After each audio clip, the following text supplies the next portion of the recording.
राजा दुष्यंत अपनी शकुंतला और अपने पुत्र के साथ कुटिया में अपने जीवन के सुखद क्षणों में इस सुखद पारिवारिक मिलन की पृष्ठभूमि स्वयं देवताओं ने रची थी, क्योंकि अब वो समय आ गया था जब पृथ्वी पर राजा दुष्यंत के एक महान उत्तराधिकारी का चयन होना था, जो आगे चलकर एक संपूर्ण देश का कारक होने वाला था।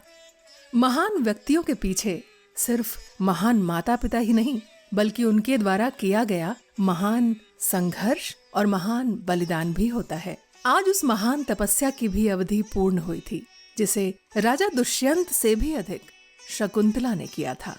कोमल स्वभाव की एक ऋषि कन्या से लेकर पति प्रेम में डूबी एक नव विवाहिता और अज्ञानवश पति द्वारा गर्भावस्था में परित्यक्ता और फिर लंबे समय तक अपने पुत्र की एकल अभिभावक। जीवन के एक छोटे से अंतराल में एक स्त्री के लिए इतने उतार चढ़ाव झेलने सहज नहीं होते, पर महान पुत्रों की माताओं में ये बल प्रकृति दे ही देती है। महर्षि कर्ण से लेकर महात्मा कश्यप के आश्रम के तपश्चर्य जीवन की यात्रा अब शकुंतला के लिए पूर्ण हो रही थी।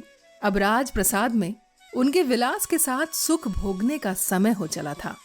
प्रस्थान की इस बेला में मातली का प्रवेश। आपको धर्मपत्नी से मिलन और पुत्र के मुख दर्शन की बधाई हो महाराज। राजा: धन्यवाद मातली। आज सौभाग्यवश मेरे सारे मनोरथ अत्यंत ही मधुर रूप में पूरे हुए हैं। इस वृत्तांत के विषय में संभवतः देवराज इंद्र को पता न हो। मातली: प्रभु लोगों से कुछ भी अगोचर नहीं है। आइए, महात्मा कश्यप आपको दर्शन देना चाहते हैं। अवश्य मातली, ये कहकर राजा दुष्यंत परिवार सहित प्रस्थान करते हैं। राजा दुष्यंत को आता देखकर महात्मा कश्यप माता अदिति से कहते हैं, देवी अदिति, यह पृथ्वी के स्वामी दुष्यंत हैं, जो युद्ध में आपके पुत्र इंद्र से भी आगे रहते हैं। इनके धनुष के प्रताप के कारण ही वज्र का कार्य समाप्त हो गया और अब सिर्फ इंद्र का आभूषण मात्र रह गया है। माता अदिति: इनका पराक्रम तो इनकी आकृति से ही झलक रहा है। मातली: आयुष्मान, ये देवताओं के माता पिता आपको पुत्रवत प्रेम भरी दृष्टि से देख रहे हैं। चलिए इनके दर्शन करें। राजा: मातली, क्या ये ब्रह्मा के एक पीढ़ी उपरांत दक्ष और मरीचि से उत्पन्न स्त्री पुरुष हैं, जिन्हें ऋषि लोग 12 सूर्यों के माता पिता बताते हैं? क्या इन्होंने ही तीनों लोगों के स्वामी और यज्ञ भाग के अधिकारी इंद्र को जन्म दिया है? और संसार का कल्याण करने वाले स्वयंभू ब्रह्मा ने क्या इन्हीं की गोद में जन्म लिया है? मातली: जी आयुष्मान। राजा महात्मा कश्यप और माता अदिति के समीप पहुंचकर, मैं इंद्र का आज्ञाकारी दुष्यंत आप दोनों को प्रणाम करता हूँ। महात्मा कश्यप: चिरायु हो पुत्र, पृथ्वी का पालन करो। माता अदिति: तुम्हें शत्रुओं पर विजय प्राप्त हो पुत्र। शकुंतला: पुत्र समेत मैं शकुंतला आपके चरणों में नमस्कार करती हूँ। महात्मा कश्यप: पुत्री, तुम्हें इंद्र के समान पति और जयंत के समान पुत्र प्राप्त हुआ है। तुम्हें इसके सिवा और क्या आशीर्वाद दूं कि तुम भी इंद्र की पत्नी शची के समान पद प्राप्त करो। माता अदिति: पुत्री, तुम्हें अपने पति का आदर प्राप्त हो। तुम्हारा पुत्र दीर्घायु और दोनों कुलों की शोभा बढ़ाने वाला हो। आओ, स्थान ग्रहण करो। महात्मा कश्यप: ये सौभाग्य की बात है कि शकुंतला पतिव्रता है और आपका पुत्र सर्वदमन एक सत्पुत्र है, और आप तो स्वयं आप ही हैं। ऐसा लगता है जैसे श्रद्धा, धन और धर्म तीनों एकत्र हो गए हों। राजा दुष्यंत: भगवन, आपके दर्शन से पूर्व ही मेरा मनोरथ पूर्ण हो गया। आपकी कृपा अद्भुत है। संसार में पहले फूल खिलता है और फिर फल लगता है। पहले बादल उठते हैं, फिर जल बरसता है। ये संसार का नियम है कि पहले कारण होता है और उसके बाद कार्य, परंतु यहाँ विपरीत हो गया। मातली: विधाताओं की कृपा ऐसी ही होती है महाराज। राजा दुष्यंत: भगवन, मेरे जीवन की ये घटना मुझे बड़ी ही विचित्र लगी। मैंने पहले शकुंतला से गांधर्व विवाह किया, फिर कुछ समय पश्चात जब इनके इष्ट बंधु इन्हें लेकर आए, तब स्मृति दोष के कारण मैंने इनका परित्याग कर दिया।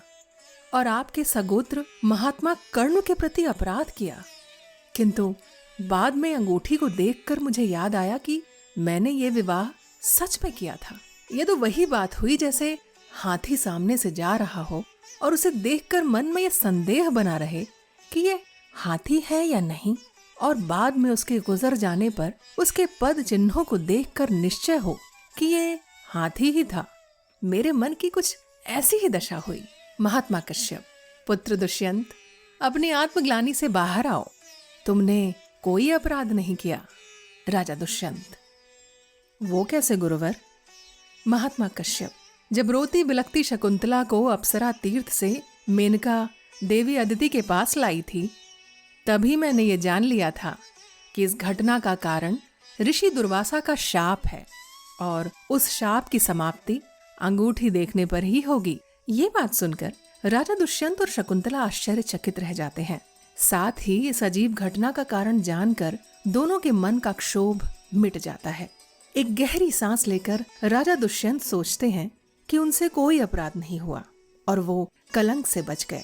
इधर शकुंतला मन ही मन, ये सौभाग्य की बात है कि इन्होंने मेरा अकारण परित्याग नहीं किया था, पर मुझे ध्यान क्यों नहीं कि मुझे कभी शाप मिला हो? संभव है इनके जाने के पश्चात जब मैं विरह में खोई थी तब ऐसा हुआ हो। कदाचित तभी मेरी सखियों ने मुझे कहा था कि इन्हें अंगूठी अवश्य दिखा देना। महात्मा कश्यप, पुत्री शकुंतला, सत्य जान लेने के पश्चात अब इनके प्रति क्रोध ना करना। शाप के कारण, स्मृति नष्ट हो जाने के कारण इन्होंने तुम्हें त्यागा, पर अब वह अज्ञान नष्ट हो गया है। अब इन पर तुम्हारा ही प्रभुत्व रहेगा। दर्पण के ऊपर यदि मैल जमी हो तो उसमें प्रतिबिंब दिखाई नहीं पड़ता, परंतु उसके स्वच्छ हो जाने पर प्रतिबिंब फिर से दिखने लगता है। और पुत्र दुष्यंत, आपने अपने और शकुंतला के पुत्र का अभिनंदन किया या नहीं? इसका विधि पूर्वक जात कर्म संस्कार हमने ही किया है। राजा, भगवन, इसी से तो मेरा वंश चलेगा। महात्मा कश्यप, आपका पुत्र एक चक्रवर्ती राजा बनेगा। यहाँ पर सब प्राणियों का बलपूर्वक दमन करने के कारण इसका नाम सर्वदमन है, परंतु बाद में अपने दुर्निवार रथ पर चढ़कर समुद्रों को पार करके यह सप्तद्वीपा वसुंधरा को जीत लेगा। इसके सामने कोई भी शत्रु नहीं टिक सकेगा। तब संसार का भरण पोषण करने के कारण इसका नाम भारत प्रसिद्ध होगा। राजा, हम कृतार्थ हुए भगवन। देवी अदिति, भगवन, महात्मा कर्ण को सूचित कर दें कि उनकी कन्या का मनोरथ पूर्ण हो गया। महात्मा कश्यप, वैसे तप के प्रभाव से महात्मा कर्ण को सब कुछ मालूम है, पर फिर भी हमें उनको सूचित अवश्य करना चाहिए। पुत्र गालव, शिष्य, जी भगवन, आज्ञा दें।